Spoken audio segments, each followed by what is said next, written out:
వరలక్ష్మి వ్రతంలో భాగంగా వచ్చిన ముత్తైదులకి అమ్మవారి స్వరూపంగా భావించి తాంబూలం ఇచ్చిన తర్వాతనే వ్రతం పూర్తవుతుంది.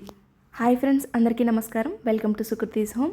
ఈరోజు వీడియోలో అసలు తాంబూలం ఎవరికి ఇవ్వాలి, ఎలా ఇవ్వాలి, ఎప్పుడు ఇవ్వాలి అవన్నీ కూడా తెలుపబోతున్నాను. మనం తాంబూలం ఇవ్వడానికి ఇవన్నీ సిద్ధం చేసి పెట్టుకోవాలండి. పసుపు, కుంకుమ, గంధము, అక్షింతలు, జాకెట్ ముక్కలు, పూలు, పండ్లు, గాజులు ఇవన్నీ సిద్ధం చేసి పెట్టుకోవాలి. అలాగే ఒక్కలు, ఖర్జూరాలు కూడా అండి. పూజ పూర్తవగానే ఇస్తే చాలా మంచిది. పూజ పూర్తవగానే ఇచ్చి మనం భోజనం చేస్తే ఇంకా మంచిది. ఒకవేళ అలా కుదరదు అనుకున్న వాళ్ళు ఉదయం పూజ చేసుకుంటాం కదా, సాయంకాలం తాంబూలం ఇవ్వవచ్చు. వచ్చిన ముత్తైదులకి ఫస్ట్ కుంకుమ పెట్టాలి. అలాగే గంధం రాసి, కాళ్ళకు పసుపు రాసి ఆ తర్వాత తాంబూలం ఇవ్వాలి. తాంబూలం ఎలా ఇవ్వాలో ఇప్పుడు చూపిస్తాను.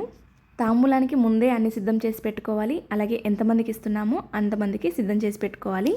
మనం ఇంట్లో వాళ్ళకి తాంబూలం ఇవ్వకూడదండి. బయట నుండి ఎవరైనా రావాలి తాంబూలం తీసుకోవడానికి.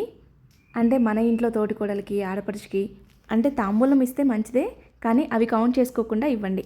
అలాగే తాంబూలంలో తప్పనిసరిగా నానబెట్టిన శనగలు కూడా ఇవ్వాలి. అయితే ఒక్క జాకెట్ ముక్క ఇవ్వకూడదండి, 2 జాకెట్ ముక్కలు ఇవ్వాలి. ఒకవేళ చీర పెట్టాలి అనుకుంటే చీరతో పాటు జాకెట్ ముక్క పెట్టచ్చు. లేదా జాకెట్ ముక్కలు పెట్టలేము అనుకుంటే ఒక జాకెట్ ముక్క, ఒక చిన్న కర్చీఫ్ పెట్టండి.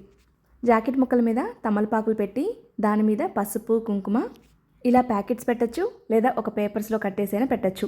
అలాగే 2 ఒక్కలు, 2 ఖర్జూరాలు, గాజులు, పూలు, పండ్లు, అలాగే తోరము, అలాగే నానబెట్టిన గుగ్గిళ్ళు ఇవన్నీ కలిపి తాంబూలం ఇవ్వాలన్నమాట.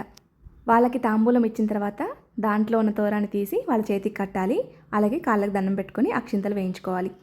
వాళ్ళతో భోజనం చేపిస్తే ఇంకా మంచిది. ఒకవేళ భోజనం చేపించలేము అనుకుంటే ఇంట్లో చేసిన ప్రసాదాలైనా పెట్టాలి. ఇలా మనం పూజలో అమ్మవారికి తాంబూలం ఇస్తాము.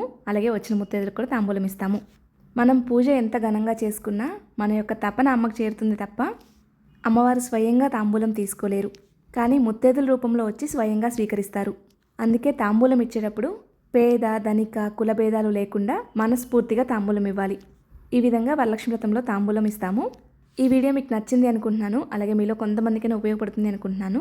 ఈ వీడియో కానీ మీకు నచ్చినట్లయితే లైక్ చేయండి, స్నేహితులకి, బంధువులకి షేర్ చేయండి. మరిన్ని వీడియోస్ కోసం మన ఛానల్ సబ్స్క్రైబ్ చేసుకోండి. ధన్యవాదములు.